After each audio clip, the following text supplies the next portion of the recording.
Welcome to BizTech's APAC Cybersecurity Show. Now, today we have KnowBe4's Chief Strategy Officer and Evangelist, Perry Carpenter. KnowBe4 is a recognized world pioneer and it's one of the largest new school security awareness training and simulated phishing platforms. Now, according to Forrester Research, it has consistently recognized KnowBe4 as a leader in its Forrester Wave for security awareness and training solutions over the last few years. Now, to tell us more, Perry, welcome to the show. Thank you so much for having me. I'm excited to be here. Now, Perry, you're dialing in from the US. Give us an overview of KnowBe4 and your role within the company. Sure. KnowBe4 has been around for well over 10 years at this point. We started in the US with the birth of kind of a new generation of security awareness and training platforms. And that new generation was really understanding that it is one thing to give people information about security and the habits that we want them to have. It is another thing entirely to help them drive secure behaviors. And back over 10 years ago now, us and a couple other vendors started out, and we were saying, one behavior that is really the thing that plagues people around the world, not just in the US, is dealing with the onslaught of phishing attacks. These attacks that are crafted, they're done so well or so intelligently that they bypass a lot of the controls around a secure email gateway, and they land in an employee's inbox. And if we can help an organization develop their human layer of defense to where their employees have better resilience against those kinds of attacks and other social engineering attacks, then we're really driving down in a measurable way. We're driving down the risk to an organization, and that's extremely valuable. It goes way above and beyond just putting information in front of people and directly moves the needle when it comes to actually securing the environment. And Perry, so this brings to a key point around the fact that while organizations around the world have been investing millions and in fact collectively billions of dollars in cybersecurity, the point of failure is really often the human being. It's not the technology. The point of compromise is the human being. How can organizations, through your lens, how can organizations improve their employees' preparedness for cyber attacks? Yeah, and I would actually alter that just a little bit. So the way you phrased it is that the point of failure is not usually the technology, it's usually the human. But when we really, really think about it and we're critical about it, the fact that it has become something that is part of the human's problem is usually a failure of technology. The secure email gateway wasn't enough. If the employee clicks on something, endpoint protection platforms, for whatever reason, aren't up to the task of dealing with whatever strain of ransomware is there. Application sandboxing that could deal with some of this isn't necessarily taking care of it. Sometimes network segmentation isn't in place. So if the point of failure in an organization is a user clicking on something, it's not really only the employee's problem at that point. It has become a cascading failure within every layer of the security stack. Now, the problem is that for decades, we've put all of our hope and our trust and our funds and budget and effort really believing that technology would be the fix for this. And we found out around the world over and over and over again through data breach after data breach that technology alone is not up to the task. And so we have to build up resilience at the human layer. And when you look at spending data, it's really, really has been discouraging for the past few years because you look at it, and even though you look at something like the Verizon data breach investigation report or any of a number of other reports, and it's clearly showing that over 3/4 of the data breaches trace back to some kind of human issue, like clicking on a link. Even though that is the case, you look at the security spending data, and less than 4% of security spending is dealing directly with building human resilience. And so that imbalance really tells the story that we're putting all of our faith in these things, these controls that are always going to be at some level, even when they're really, really good, at some level, they can be bypassed. And so it's our responsibility now to figure out how we up-level our people and make them more resilient. And that's where a vendor like KnowBe4 comes in. Okay, so given that perspective, then to change the allocation of resources, the first thing we need to know is, if I'm a CISO, I need to know what are the best practices out there. Could you share some insights globally in terms of best practices? Yeah, best practices is to realize that this is a program. And it's a program where you're not just trying to put information in front of people, even though that is a component of it. There will be maybe newsletters you share or videos you share or policy updates. All of that is information. That's content that will be in front of a person. But it's not about the content.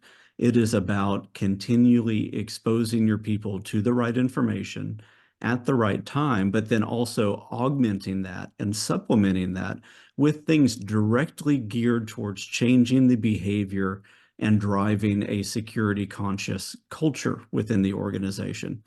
So when I talk about changing behavior, it is very well demonstrated by one of the things that really marks what vendors like us do, and that is simulated phishing and simulated social engineering training.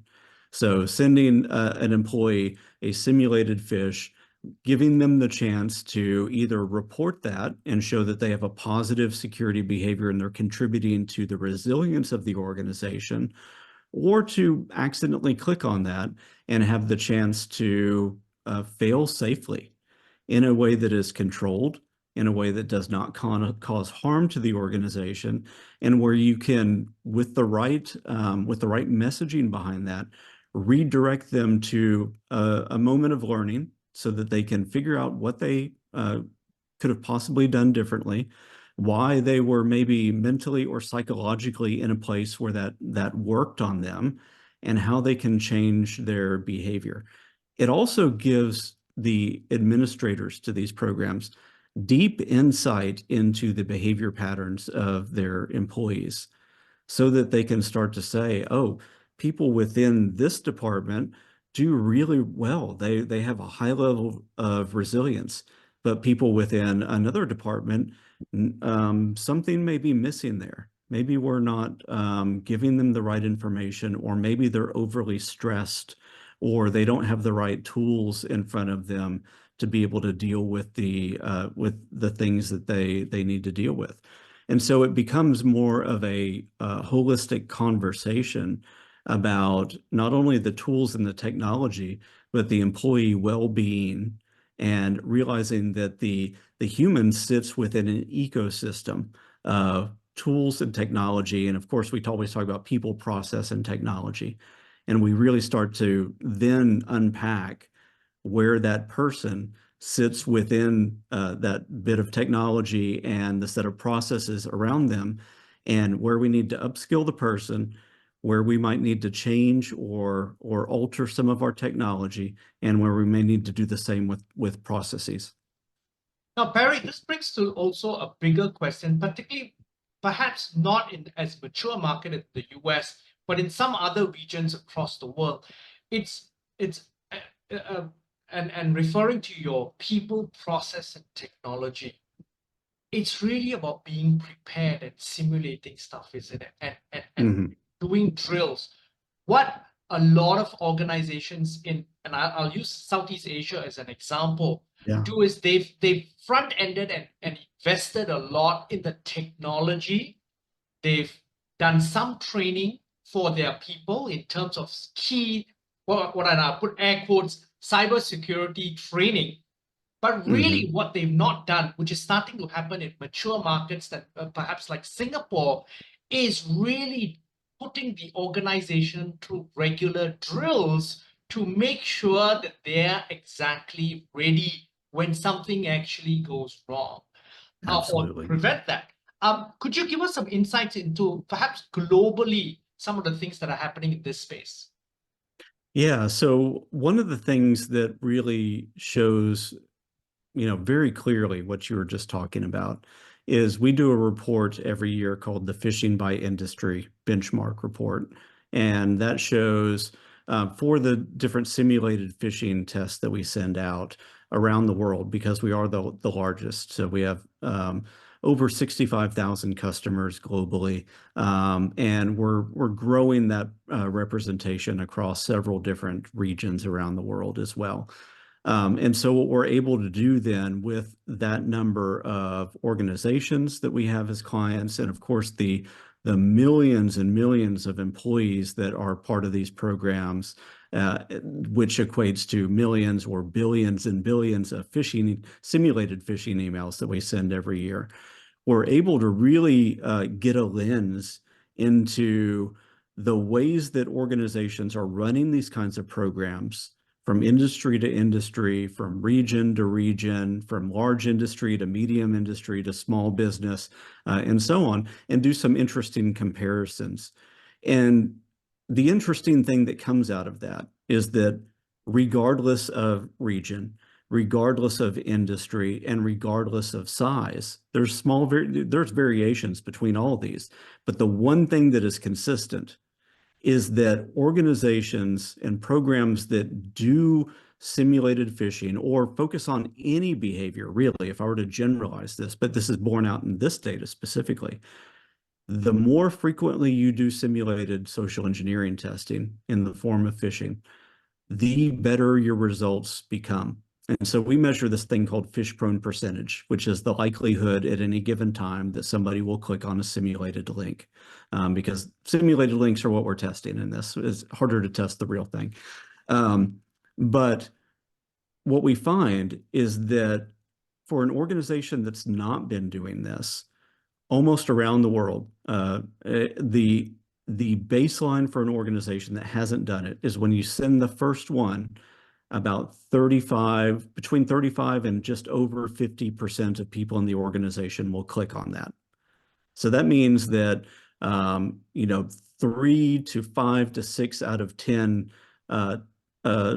people within the organization are going to be susceptible, and that's not a stat that feels good, right? When you're talking about the number one vector It's a really scary to an organization is phishing and ransomware or credential harvesting or business email compromise. That's not a good stat. Now, the encouraging thing is when you inject consistency in that. So if you were to just do simulated phishing consistently for 3 months, so at least one simulated phish across your organization every month for 3 months, that gets cut into about half. Again, regardless of industry, regardless of where you are in the world, regardless of size of organization, it generally goes down to about 15 to 17% just after that 3 months. And even better than that, after a year, it's usually down to at 5% or under. Now, There's a real think about, payback. So the numbers don't lie. There's a real yeah, payback for, I mean, if I use an analogy, it's about the military, right? If you keep drilling on the same, right. which is why they keep repeating the same process, your outcomes get a lot better. Yes, when you focus on a thing, that thing receives focus and people build strength and resilience. And I always say, at all times, you are either building strength or you are allowing atrophy. So you're either building your people up, or it's like if you spend a lot of time going to the gym and working out, and then you don't go for a year or two, your body doesn't stay the same. If your body, your habits, your health in general will slowly decline. So security habits are the same way. Once doing something once a year, if you only do phishing training once a year, or if you only do any kind of security training once a year, it's there and it's gone and it's forgotten.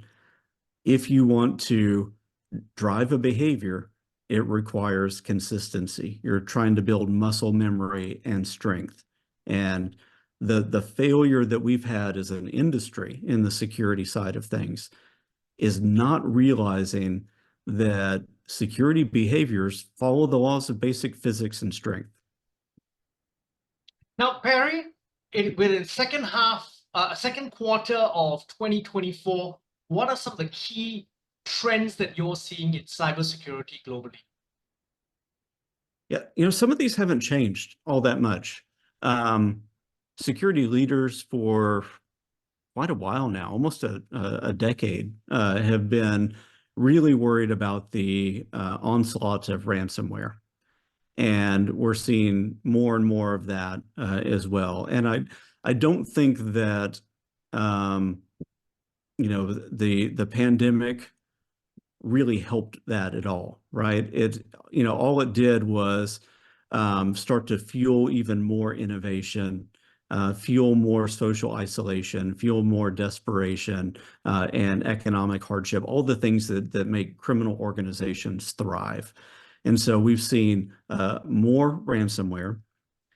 We have seen higher innovation in things like as-a-service models for cybercrime. We're seeing more advent for types of phishing outside of the ransomware side that bypass technology, like business email compromise. And so one of the failings that the industry on the security side has had there too is traditionally when a lot of organizations talk about phishing, they talk about look at the URLs and don't click on attachments or anything like that. Right. That underserved a large majority of the population to the point where if a cyber criminal does not include a link or an attachment, they automatically start to build trust. And what we've seen over the past few years is that this rise of business email compromise, where there is no link, there is no attachment, it is just the cyber criminal trying to trick somebody into giving information or sending their own attachment of something, is continuing to be on the rise because it's pure social engineering. So there's more of that. And then on top of those kinds of trends is the rise of generative AI over the past year and a half to 2 years. And that is both something that brings with it a lot of potential good, but is bringing a lot of confusion with people who are trying to figure out how to deal with that and what it does do, what it can do, and what it can't do. And it's also bringing a lot of innovation for cyber criminals, because now you can create a really good phishing template, and any issues that used to come with your not knowing a language are starting to go away, because I can create a really good phishing template in my language that I know really well. And generative AI is really, really good at translations at this point. And so it can immediately create that in a language and even set it in a different context that would be relevant to a different people group than I am intimately familiar with. So that ups the credibility of that thing that I've created. In addition to that, it's not just phishing, but now think about the ability to create photos and videos and voices that are virtually indistinguishable from the real people and the real things that you're trying to replicate. Now you not only have things like CEO and CFO fraud, like what we saw in Hong Kong a few weeks ago with the Zoom deepfake that tricked somebody into transferring $25 million. And that was a mind-boggling. And as you were explaining just before that, I was thinking of the Hong Kong case. And that, to me, when I read it, the first thing was it was mind-boggling that it was happening. And my first reaction was, well, that was maybe just an excuse. It was collusion. But as I wondered that too. And then as the weeks had gone by, we realized it was a deep fake. The person really, I mean, the police investigations cleared the individual, and that really set alarm bells for me in particular, because I said, oh my goodness, that's really, I mean, then who is safe if something like that is not safe? And that quantum of money that was transferred was also staggering. Hmm. Yeah, and part of that, I think culture and the culture of deference within Hong Kong plays a part, right? Because you Mhm. do have some people in those calls who may be responsible to actually press the buttons that will initiate that kind of transfer, but they do not necessarily always have a voice in those conversations. And so you can orchestrate a call where everything is faked. And this person, in their normal role, in the way that they would express themselves in business, is to not have a voice on that type of call. They're basically there just to understand what needs to be done and then execute that. Execute. And so that was orchestrated very, very well with an understanding of how that person would interact in that situation. It was set up with a phishing email first, then the Zoom call, and then knowing what would happen afterwards. So a lot of understanding of what would make that possible happened as well. But there's been echoes of this, precursors of this for the past few years too, with other voice scams and everything else. But the other thing that becomes very worrisome in with this is some of the personal things that can happen, like fake kidnapping scams, with the advent of some really, really good voice cloning that can happen. There's a lot of disinformation possibility with generative AI. There's 71 elections going on around the world this year, and we now have, any of us have the ability to create very, very credible, believable disinformation just with a fairly easy to create prompt. And so that becomes concerning at a global scale. And it's not going to get any worse as far as the technology and the believability. It is only going to get more and more believable. So when you ask about what people are concerned about globally, cybersecurity professionals are very concerned about those kinds of things. And again, what it means though is that if the human is going to be targeted in those attacks through social engineering and through trying to really exploit cognitive effects of bias or cultural artifacts that can be taken advantage of, and so on. Well, we need to bring up that resilience at the personal level. You need to give them the right information at the right time, build the right training so that they can also increase their instincts on those things. But then we also need to look at those other two layers. What are other pieces of technology can we bring in? And then what processes can we put in place so that it isn't just a one person pressing the right button to transfer $25 million. Maybe there's some additional controls that need to be put in place so that we can verify that a second time before that happens. Parrot, it's been a fascinating conversation. Thank you very much for your insights. But before we leave, do you have any final thoughts you'd like to leave the audience with? Yeah, the thing that I really think is important is to go back to the data over the past several years. And so two big points of data. One, again, is that over and over and over again, we see that the thing that cyber criminals are targeting is people, because the technology itself is actually pretty good. It's hard to hack through technology. That's getting harder and harder and harder. And somebody doesn't, if they're a nation state or a cybercrime gang, they don't want to burn a 0 day on just anything. They're going to save those for very, very lucrative targets. So for the day-to-day cybercrime, what they're going to do whenever they hit resistance in trying to penetrate a network is they're going to do a search on LinkedIn. They're going to look at your organization. They're going to find some people to target. They're going to understand the hierarchy. They're going to understand some of the terms that may be used. Then they're going to create a believable social engineering ploy. And that's what we saw here in the US with the MGM event last year. It was a few minutes on LinkedIn and a 10-minute phone conversation. And then that took down one of the largest casino operations in the world. And if that can happen through LinkedIn and a 10-minute phone conversation, that means that we need to pay attention to the fact that we have been under investing, across in every way that you can think of the term investment. We've been under investing in the human side of things. So we need to up that. At the same time, we're at an inflection point with technology when it comes to artificial intelligence, and when it comes to the understanding of what that can accomplish, that there are amazing new tools that can be created right now. And we will be creating those kind of tools as an industry together to help combat these things. Now, at the same time, the other data point that I want to mention is, in addition to the fact that humans consistently get targeted, and that's the cause of data breaches, the other data point that is very, very helpful to understand is when we focus on behavior, we get the behavior that we're focusing on. So when it comes to something like phishing resilience, you can make people more resilient. You can up the security culture in your organization simply through consistent focus, and that pays off.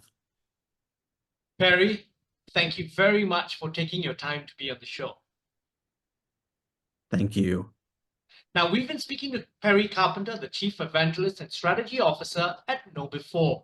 I'm Brian Fernandez, and you've been watching and listening to BizTech's APAC Cybersecurity Show.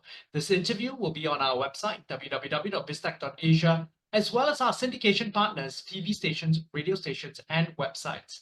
Thanks a lot for tuning in.